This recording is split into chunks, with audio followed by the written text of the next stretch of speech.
İmtahanda bu sərfi etmə və bir sualın dizimində apar. Bizə deyir ki, y bərabərdir 5-ci dərəcədən kökaltı x minus 3 funksiyasının təyin oblastını tapın. Biz avtomatik kökaltı görən kimi yazırıq ki, kök altında nə olsun, böyükdür, bərabərdir 0-dan.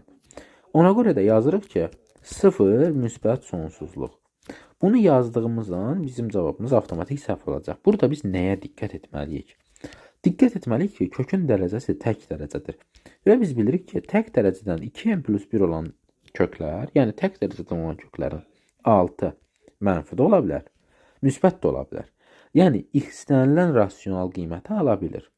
O zaman biz buna deyə bilərik ki, kökün altı mənfi sonsuzluqdan müsbət sonsuzluğa kimi bütün qiymətləri ala bilir.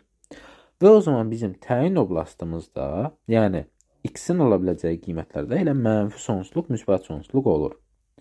İmtahana kimi bu tip çaşdırıcı sualları öyrənmək üçün bizi izləyə bilərsiniz.